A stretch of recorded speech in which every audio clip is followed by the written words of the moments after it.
And so, dear brothers and sisters, we can boldly enter heaven's most holy place because of the blood of Jesus.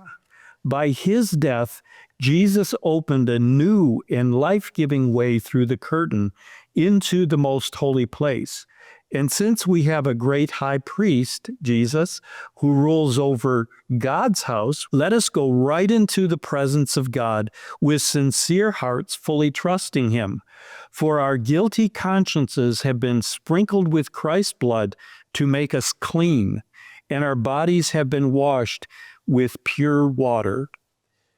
So can you talk about this veil that was removed and this new way now? Well, I could talk about it, but you're the one that had an experience about that. It was about 10 or 11 years ago when we were preaching we were together. Yes, I was reading this passage where it says in Hebrews 10, 19 and 20, "Therefore, brothers, since we have confidence to enter the holy places by the blood of Jesus, by the new and living way that he opened for us through the curtain, that is through his flesh." And I'd never had this experience quite this way. As I was reading this, it was like a vivid live vision that came before me. I read this word flesh, and I kind of wrote this down so I can get it, all the detail of it. This vision opened before me, and I was in the heavenlies looking at the heavenly tabernacle, and I saw the veil, or that curtain that it talks about, to the Holy of Holies.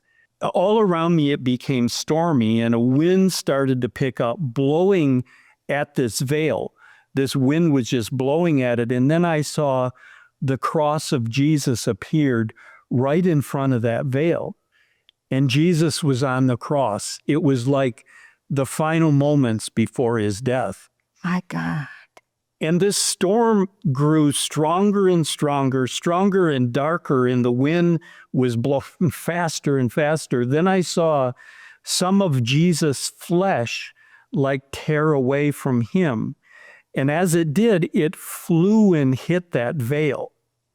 And as the flesh hit that veil tore apart from the top to the bottom.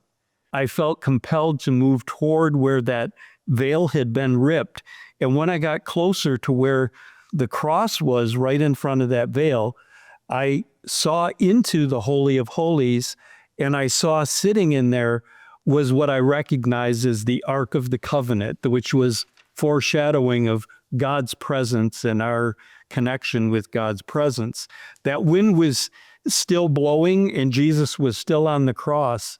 And as I saw that Ark of the Covenant there, the blood began flowing out of Jesus and into that wind, and that blood sprayed and spattered all over the top of that Ark of the Covenant, which we understand the top of that Ark of the Covenant is called the mercy seat. That's where the blood was offered. And then the image of Jesus on that cross faded away as the wind started to calm down, and it just became extremely still, extremely quiet. Then I stepped over where that veil had been torn, and I entered in and stood before the ark.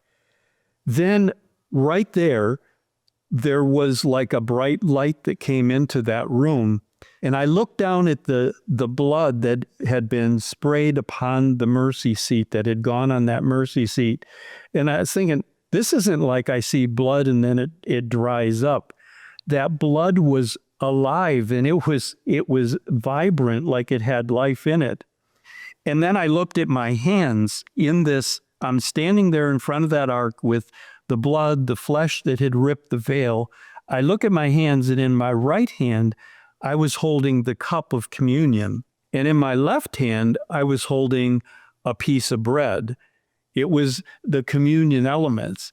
And then I didn't see him, but I just heard Jesus say, I knew this was his voice, that I stood in the gap for you so you can forever be part of me. Yeah. Oh my gosh, I'm sorry. Look into the camera and tell the people. Yes. This is so powerful.